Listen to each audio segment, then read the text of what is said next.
Hey guys, this is your host Irfan Nasser, and today in this video I bring to you the unboxing of the Oppo Reno 12F 5G. Now this is a PTA approved version that is available for sale in Pakistan, and it is the flagship from Oppo, which costs around 93,500 rupees. It was launched at the price tag of 100k, but now the prices have significantly reduced and you can get one of these from the market. So now let's get started. So inside the box we get the device itself. As you can see, it is wrapped around with a paper coating. When you remove this paper coating, you will get the device itself. So let's put it aside. Along with the device, we get plenty of other accessories, just like this case with a SIM ejector tool inside, along with some paperwork of the device. If you put these things aside, additionally we get the charging brick along with the power cord, which is a 45 watt charger, brick wall charger, and a USB-C cable.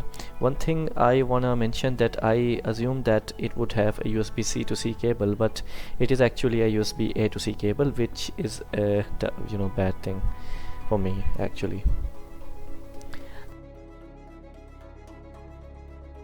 Now we go to the device itself. As you can see, it is a green color device and pretty good screen, nice screen, and Oppo has included a in-display fingerprint scan into it, and also the screen protector is pre-installed. You can see the camera. It has three cameras and one selfie camera. The camera bump is pretty much bigger, as you can see. Now let's power this device up. Since it's the first time, so it's gonna take a while for the device to boot up.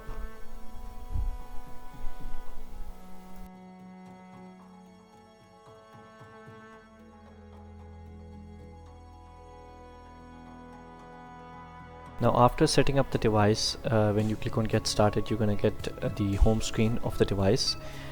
This is a typical Oppo interface, as you can see.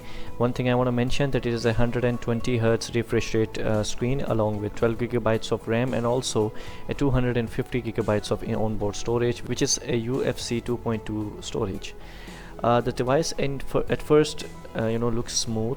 It's since there is a lot of installations going on in the background, so Google Play won't load. The smoothness of this device is on par with the latest flagships. I really liked the haptic feedback of this device and the smoothness that it has while working on it. So this was the unboxing and the first impressions of this device. Stay tuned for an in-depth review of the device in the future, when I will use this device for at least 1 week or 2 weeks, and then I will get back to you guys. So thank you very much for watching, and I will see you guys in the next one. Peace.